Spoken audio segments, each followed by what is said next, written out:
He's 30 years old. 3 years ago, at the age of 27, he became the world's youngest foreign minister, working in the SPO OVP governing coalition. Within the next 6 months, he could be the new Chancellor of Austria, as a result of snap elections spurred by his rise to leader of the OVP. Some segments of the Austrian press are calling it a party coup. Others are likening the situation to Macron's ascension in France.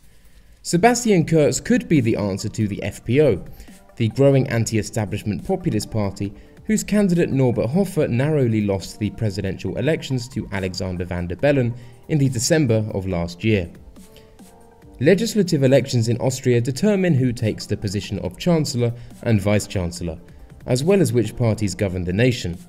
It's not uncommon for both the centre-right OVP and centre-left SPO to find themselves governing in coalition with each other, as is the case now, although this relationship has been becoming increasingly strained, especially so after both establishment parties were booted from the final round of the presidential election. At present, the Chancellor of Austria is Christian Kern of the SPO, and until very recently, the Vice-Chancellor was the OVP's leader, Reinhold Mitterlehner, who stepped down on the 10th of May. This was in response to increasing internal division within his party, support rallying around Kurz, and a growing disaffection with politics. He refused to be regarded as a mere placeholder for the up-and-comer, abandoned his party, and with that, his place was taken. Kurz is doing what he can to change the image of the party. In the upcoming elections, confirmed for October the 15th, the OVP will be listed on the ballot paper as the Sebastian Kurz list, the new People's Party, and he will be handpicking candidates for election himself, although no formal announcements have been made at this point. In terms of potential coalition partners, his only option seems to be the populist FPO. The possibility of forming another coalition with the SPO seems next to none. This wouldn't be the first time the OVP entered government with the FPO. In 1999, both the FPO and OVP obtained 26.9% of the vote, with the FPO obtaining less than 1,000 votes more. In 2000, they entered government together until 2005, when then FPO leader Jörg Haider split from the party along with the majority of the governmental branch to form the BZO. Interestingly, Kurz joined the OVP in 2003, precisely when they were in coalition with the FPO. Kurz will certainly have no aversions to working with them. Actually, Kurz and the FPO would have much in common.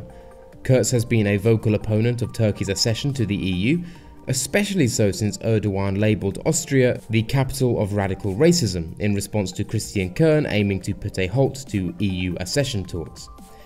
Indeed, one of Norbert Hofer's campaign points during his presidential bid was withdrawal from the Union were Turkey to become a member. Moreover, Kurz has pushed for EU reform, criticising the number of EU commissioners and claiming the Union is too weak in securing its own external borders. On this note, Kurz has praised Viktor Orban of Hungary, who Austria have worked closely with in protecting the integrity of Europe's borders. In November 2016, Austria sent 30 troops to the Hungarian-Serbian border, which Kurz said was to act preemptively to the EU's migrant deal with Turkey failing, which he dubbed a house of cards.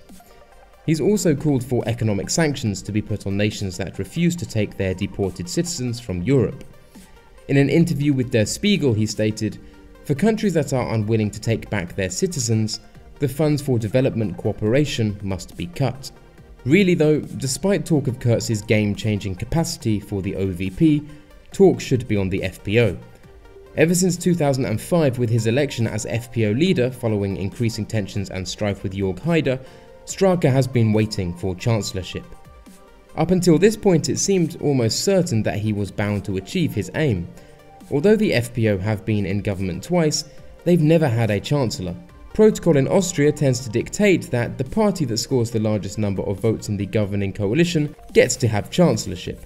However, in 2000, following international condemnation and EU sanctions, certain allowances were made, and despite their slight majority, the FPO were given the position of vice-chancellorship instead. Heinz-Christian Straka has always regarded this as a grave error and one not to be repeated. As the chances of the OVP forming another coalition with the SPO are very slight, The FPO holds all of the cards here. The obvious choice would be to govern alongside the OVP, but that's not a certainty. Actually, the FPO have been in government with both the OVP and the SPO in the past, and neither of these experiences have done well to boost FPO support. Quite the opposite. If anything, their experience in government with the OVP served to strengthen the OVP and weaken them. By 2002, 2 years after entering government, the FPO had reduced its votes to just over 10%, a 16% decline. The OVP, on the other hand, had gained an extra 15%, increasing their vote share to 42%. There is a very real risk that entering government with the OVP could end the same, and also, depending on the vote share, Straka would definitely be hesitant to take a position of vice-chancellorship. A coalition with the SPO may seem counterintuitive, but not necessarily so.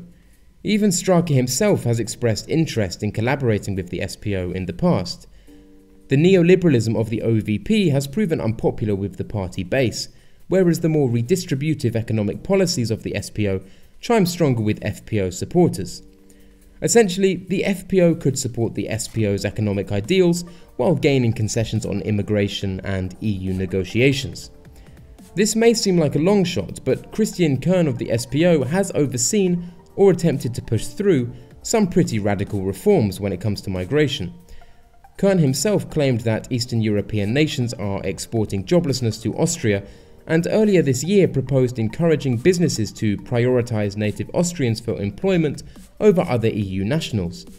Only last week did his government approve a bill to outlaw wearing the face veil in public places, require asylum seekers do mandatory unpaid public work, and attend integration courses. This piece of legislation was backed by both the OVP and SPO in an environment where Austria is taking an increasingly rightward turn. Lastly, think back to last year during the presidential campaign between Hofer and van der Bellen. Alexander van der Bellen pledged to refuse to swear in Straka as Chancellor, citing Straka's anti-European values. Back in 2000, it was decided that the FPO wouldn't gain chancellorship due to the international outrage at them entering government. Indeed, even party leader Jörg Haider was denied vice-chancellorship in favour of the more palatable Susanne Riis-Passer of the FPO. Not only that, but prior to coming to a formal agreement, Jörg Haider, then Federal President Thomas Klestiel, and then OVP leader Schussel signed a preamble pledging to support good relations with the EU and maintain tolerance in Austria. All this happened amid widespread outcry that a so-called far-right government had emerged from democratic elections.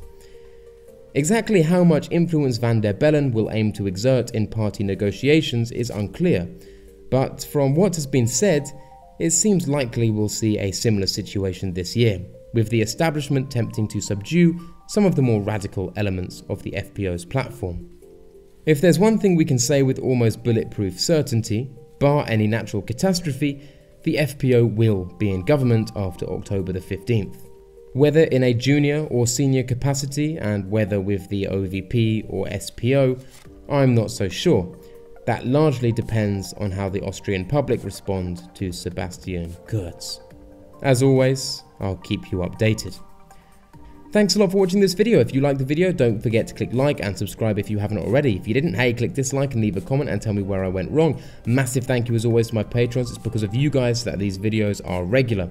As always, if you like my stuff and it's within your means to do so, then please consider donating yourself. It really does mean a lot to me. Thanks again, and until next time.